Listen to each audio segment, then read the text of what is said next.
O Foro de São Paulo, versão anestésica, Olavo de Carvalho. Diário do Comércio, 15 de janeiro de 2007. Depois de esconder por 16 anos a existência da mais poderosa entidade política latino-americana, a mídia chique deste país, vencida pela irrefreável divulgação dos fatos na internet, trata agora de disfarçar, como pode, o mais torpe e criminoso vexame jornalístico de todos os tempos. O expediente que usa para isso é ainda mais depravado: caluniar, difamar, sujar a reputação daqueles poucos que honraram os deveres do jornalismo enquanto ela não se ocupava senão de prostituir-se, vendendo silêncio em troca de verbas estatais de propaganda. Envergonhada de si mesma, ela não tem nem a dignidade de citar nominalmente essas honrosas exceções. Designa-as impessoalmente, fingindo superioridade, mediante pejorativos genéricos. O mais comum é radicais de direita. Encontro de novo no artigo Os Limites de uma Onda Esquerdista, assinado por César Felício no jornal Valor no último dia 12. O autor é uma nulidade absoluta, e eu jamais comentaria uma só linha da sua fabricação se as nulidades não se tivessem tornado, num jornalismo de ocultação, os profissionais mais necessários e bem cotados. Por favor, não me acusem de caçar mosquitos. Compreendam o meu drama. Nas presentes circunstâncias, a recusa de falar de nulidades me deixaria totalmente desprovido de material nacional para esta coluna. A primeira coisa que tenho a dizer a esse moleque é bem simples: radical de direita é avó. Antigamente chamava-se por esse qualificativo o sujeito que advogasse a matança sistemática de comunistas como os comunistas advogam e praticam a matança sistemática de populações inteiras. Hoje em dia, para ser carimbado como tal, basta você ser contra o aborto ou o casamento gay. Basta você achar que o Foro de São Paulo existe e é perigoso. Basta você fazer as contas e notar que centenas de prisioneiros morreram de tortura na Guantánamo cubana e nenhum na americana. Basta você apelar à matemática elementar e concluir que a guerra do Iraque matou muito menos gente do que o regime de Saddam Hussein sob os olhos complacentes da ONU. Se você incorre em qualquer desses pecados mortais, lá vem o rótulo infamante grudar-se na sua pessoa indelevelmente, como marca de escravo fujão ou ferrete de gado. E não vem por via de nenhum jornaleco de partido, de nenhum panfleto petista. Vem pela Folha de São Paulo, pelo Globo, pelo Estadão, pelo Jornal Valor, os órgãos da burguesia reacionária, segundo o site oficial do PT. Que é que posso concluir disso, objetivamente, senão que a esquerda radical conseguiu impor à grande mídia a sua escala de mensuração ideológica e o correspondente vocabulário, agora aceitos como opinião centrista, equilibrada, mainstream, enquanto as opiniões que eram da própria grande mídia ontem ou anteontem já não podem ser exibidas ante o público porque se tornaram politicamente incorretas. Será extremismo de direita concluir que o eixo, o centro, se deslocou vertiginosamente para a esquerda, criminalizando tudo o que esteja à direita dele próprio. Será extremismo de direita concluir que a única direita admitida como decente na mídia chique é o tucanismo, abortista, gaysista, cotista racial, desarmamentista, politicamente corretíssimo, padrinho do MST e filiado à Internacional Socialista, além de betista e bofista, quando não abertamente anticristão. Será extremismo direitista notar que o traço mais saliente dessa direita bem comportadinha é a abstinência radical de qualquer veleidade anticomunista. Será extremismo de direita entender que esse fenómeno é a manifestação literal e exata da hegemonia tal como definida por António Gramsci. Será extremismo de direita concluir que o estabelecimento midiático deste país é, no seu conjunto, um órgão da esquerda militante mesmo nos seus momentos de superficial irritação antipetista, quando jamais proferiu contra o partido dominante uma só crítica que não viesse de dentro da esquerda mesma e que não fosse previamente expurgada de qualquer vestígio de conteúdo ideológico direitista. Qualquer pessoa intelectualmente honesta sabe que um juízo de fato não pode ser derrubado mediante rotulação infamante. Tem de ser impugnado pelo desmentido dos fatos. Se quiser rotulá-lo, faça-o depois de provar que é falso. Não antes. Não em substituição ao desmentido. Ora, o tal Felício, em vez de desmentido, fornece uma brutal confirmação. Vejam só.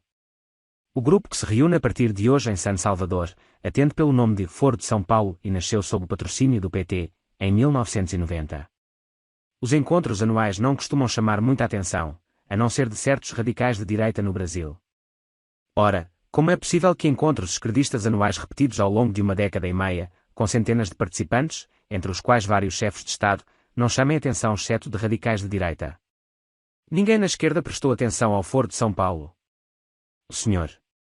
Lula fez um discurso presidencial inteiro a respeito sem prestar a mínima atenção à entidade da qual falava. Antes disso, quando presidia pessoalmente as sessões da entidade até 2002, não lhes prestou nenhuma atenção. Entrava em transe hipnótico e balbuciava mensagens do além, sem se lembrar de nada ao despertar. Os jornalistas de esquerda que, às dezenas, compareceram aos debates, foram lá por pura desatenção, dormiram durante as assembleias e voltaram para casa sem coisa nenhuma para contar. O Sr. Bernardo Kuczynski, um dos fundadores da entidade, que emocionado assistiu ao nascimento dela no encontro entre Fidel Castro e Lula, não prestou a mínima atenção àquele momento supremo da sua vida de militante esquerdista. Pago com dinheiro público para relatar aos eleitores os atos presidenciais, calou-se por mera distração, e também por mera distração guardou os fatos para contá-los depois no seu livro de memórias, onde só os colocou porque não tinham a mínima importância. Ora, menino bobo, você não sabe a diferença entre a desatenção e a atenção extrema acompanhada de um propósito deliberado de ocultar. Que você seja desprovido do senso da verdade, vá lá. Sem isso não se sobe no jornalismo brasileiro. Mas será que você precisa também desprover-se do senso do ridículo ao ponto de tentar minimizar a importância do foro e logo em seguida, citando documento oficial da entidade, alardear que na primeira reunião do grupo, em 1990, os integrantes estavam no governo em um único país, Cuba. Hoje desfrutam o poder na Venezuela, Brasil, Bolívia, Nicarágua, Argentina, Chile, Uruguai e Equador. Você acha mesmo que a organização que planejou e dirigiu a mais espetacular e avassaladora expansão esquerdista já observada no continente é um nada, um nadinha, no qual só radicais de direita ou teóricos da conspiração poderiam enxergar alguma coisa? Na verdade, o próprio Felício enxerga ali alguma coisa. Ele cita o documento oficial: passamos a controlar uma cota de poder, mas as outras cotas continuam sob controle das classes dominantes.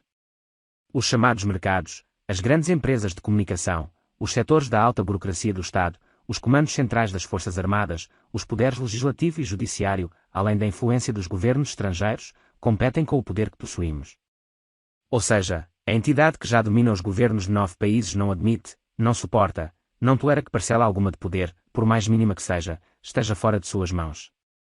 Nem mesmo as empresas de comunicação e o judiciário, sem cuja liberdade a democracia não sobrevive um só minuto. Com a maior naturalidade, como se fosse uma herança divina inerente à sua essência, o Foro de São Paulo, com a aprovação risonha do nosso partido governante, reivindica o poder ditatorial sobre todo o continente. Felício lê esse documento assim: os limites a um poder absoluto parecem incomodar os participantes do encontro. Parecem, apenas parecem. Quem ficaria alarmado com aparências, se não radicais de direita? Afinal, eles vivem enxergando comunistas embaixo da cama, não é mesmo? Para tranquilizar a população, Felício trata de lhe mostrar que no foro não há socialismo nenhum, apenas o bom e velho populismo nacionalista, tão difamado pelos agentes do imperialismo. O mesmo discurso estava presente na oposição a Perón e a Getúlio nos anos 40 e 50. Reapareceu, quase igual, no tipo de ataque recebido ano passado por López Obrador no México e Evo Morales na Bolívia. A circunstância de que, ludibriados por milhares de felícios, até membros da oposição temam dar nome aos bois, preferindo falar de populismo, em vez de comunismo, é usada como prova de que o foro não é uma organização comunista. O fato é que as ideias e as pessoas dos velhos populistas jamais aparecem citadas nos documentos do foro como exemplos a ser imitados.